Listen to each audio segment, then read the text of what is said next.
પ્રકરણ 5 ઘર એક શાળા. આપણું ઘર આપણી પ્રથમ શાળા છે. ઘરના સભ્યો આપણું કુટુંબ છે.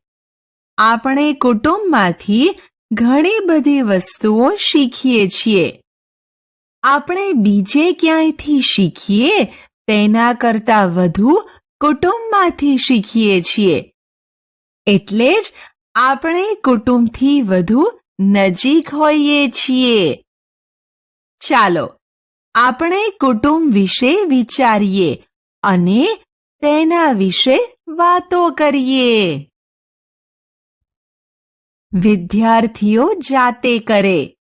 તમારા કુટુંબના સભ્યો સાથેનો એક ફોટો ચોંટાડો અથવા દોરો.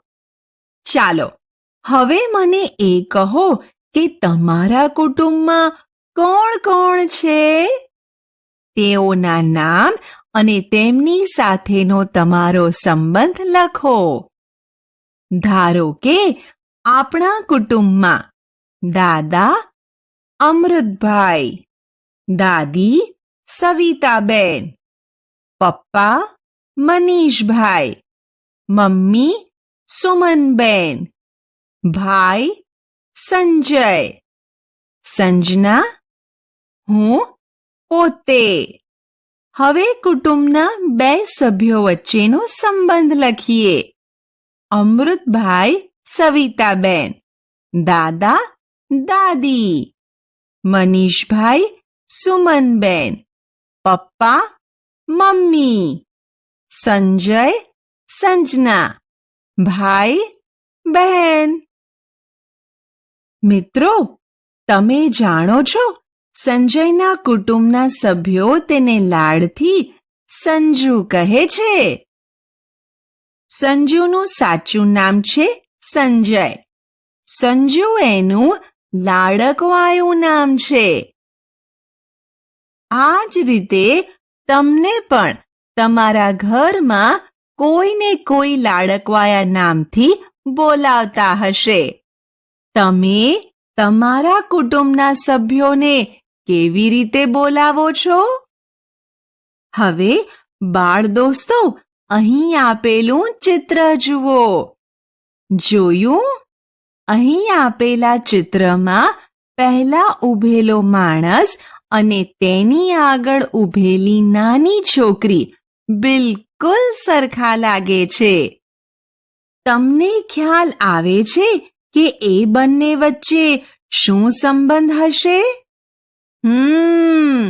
તે બંને પિતા અને પુત્રી હશે. વિદ્યાર્થીઓ જાતે કરે. શું તમારી અને તમારા કુટુંબના કોઈ સભ્ય વચ્ચે વાત કરવામાં, ચાલવામાં, હસવામાં અથવા દેખાવની રીતે સમાનતા છે? કોની સાથે અને કેવી રીતે છે? આપણે આગળ જોયું તેમ આપણે સૌ આપણા કુટુંબ પાસેથી જ ઘણું બધું શીખીએ છીએ. જેમ કે કુટુંબના સભ્યો કોઈ એક જ ધંધામાં કે વ્યવસાયમાં રોકાયેલા હોય તો કુટુંબના નાના બાળકો પણ ધીરે ધીરે તે વ્યવસાય શીખે છે અને તેમાં જોડાઈ જાય છે. ચાલો આ વાત સમજવા આપણે સલમાનની વાત કરીએ. આ છે સલમાન.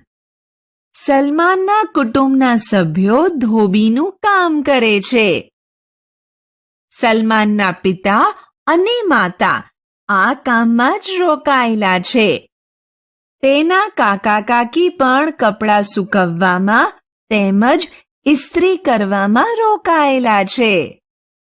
તેથી જ સલમાન તથા તેનો ભાઈ રફીક પણ આ કામ શીખે છે. આ જ રીતે ઘણા બાળકો તેમના કુટુંબનો વ્યવસાય શીખી જાય છે.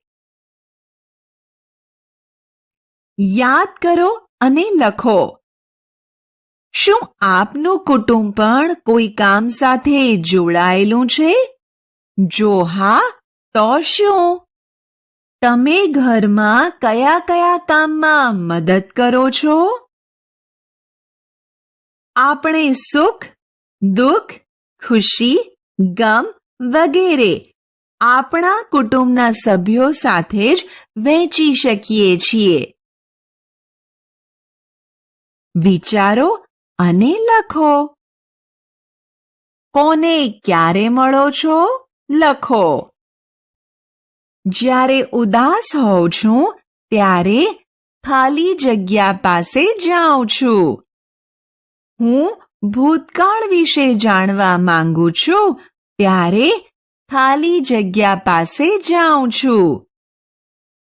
મારે ખાનગી વાત કહેવી હોય ત્યારે ખાલી જગ્યા પાસે જાઉં છું.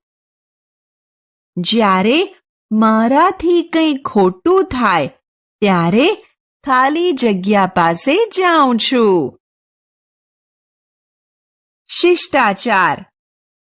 આપણું કુટુંબ આપણને શિષ્ટાચાર શીખવે છે, જે આપણને આગળ જતા એક સારા વ્યક્તિ બનવામાં સહાયરૂપ નીવડે છે. દાખલા તરીકે, સુરેખાના કુટુંબનો નિયમ છે કે બધાએ ઘરમાં પ્રવેશ કરતા પહેલા ચંપલ ઉતારીને આવવું. સુરેખાના કેટલાક મિત્રો ચપ્પલ ઉતાર્યા વગર ઘરમાં પ્રવેશ્યા. સુરેખાના દાદા તેનાથી ગુસ્સે થયા. આપણા સૌના ઘરમાં આવા જ કેટલાક નીતિ નિયમો હશે, જેમ કે સવારે વહેલા ઉઠવું, વડીલોને પગે લાગવું, નાઈ ધોઈને સ્વચ્છ કપડાં પહેરીને ભગવાનની પ્રાર્થના કરવી, બધા સાથે બેસીને અને વહેંચીને જ ખાવું વગેરે. વિચારો અને કહો. તમારા ઘરના કયા સભ્યને ખુશ હોય ત્યારે હસવાની આદત છે? ઘરના બધા જ સભ્યને ખુશ હોય ત્યારે હસવાની આદત હોય છે. તમે ખુશ હોવ ત્યારે શું કરો છો? હસતા હશો અને નાચી કૂદીને તમારી ખુશીને વ્યક્ત કરતા હશો, બરાબર ને? હસવા ઉપરાંત ખુશ થનાર વ્યક્તિ બીજું શું શું કરે છે? નાચે છે, કૂદે છે, ગીત ગાય છે વગેરે. તમે તમારા ઘરમાં કયા કયા વડીલોને કેવી રીતે માન આપો છો? દાદા દાદીને પગે લાગીને અને માતા પિતા અને બીજા અન્ય વડીલ સભ્યોનો આદર કરીને અને તેમની વાત સાંભળીને અને તેનું અનુસરણ કરીને માન આપો છો. તમારી આસપાસ જુઓ અને જાણો કે બીજા કેવી રીતે અન્યને માન આપે છે. તમારી આસપાસના લોકો પણ વડીલોને અને અન્ય વ્યક્તિને પગે લાગી અને તેમની વાતનું માન રાખી અને તેનું અનુસરણ કરીને જ માન આપે છે. વિદ્યાર્થીઓ જાતે કરે. ઘરના વડીલો નાના હતા ત્યારે શું શું કરતા હતા? ઘરના વડીલો પાસેથી તેમની રમૂજી ઘટનાઓ સાંભળો. આપણે શું ભણ્યા?